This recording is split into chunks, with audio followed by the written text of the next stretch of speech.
Okay, Bill, here we are a few weeks before the start of the Great Yorkshire Show. Always an exciting time, always a busy time for you, but slightly a sense extra poignant moment for you, this being your last time doing this. Oh, absolutely. I mean, I've done it, this will be my 10th show, and so it will be a very moving moment, I think, at the end of it when I give it up, because it's a wonderful job, it's a huge privilege to be invited to do it and meet so many interesting people and so many interesting things go on.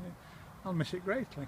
And word of the special occasion has clearly reached as far as Buckingham Palace, to very senior members of the royal family coming down for this year's event. His Royal Highness the Prince of Wales and his wife as well. It's nice to have them back at the show. It's only a few years since they were here, but always welcome here, aren't they? Oh, absolutely, and I think it's a huge honour for the show, obviously, but for the region, for the Harrogate region, and for the rural life in general, that they are coming back so soon, because as you say, they were here not so long ago.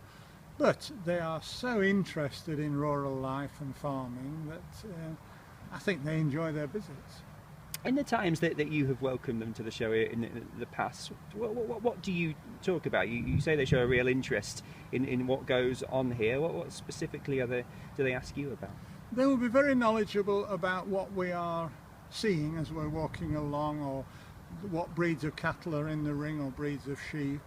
They are very knowledgeable and very well briefed, so they're asking pertinent questions about the cattle and how many exhibitors we have and how many cattle we have in those classes, all that sort of thing. But very pertinent, very interested in the exhibitors, the exhibits themselves and the show. And we've seen from previous years there's always a lot of interest in a royal visit from people who come to the show as well. There's always big crowds that gather to get a photo or get a glimpse of the royal couple. Oh, we like that. We like big crowds, don't worry. Yes, I think it's great that the visitors and the general public, as it were, can see the royal family at close quarters, which they certainly can at a show like ours. And, you know, it's a great feeling of a privilege, isn't it, to be so close to a member of the royal family.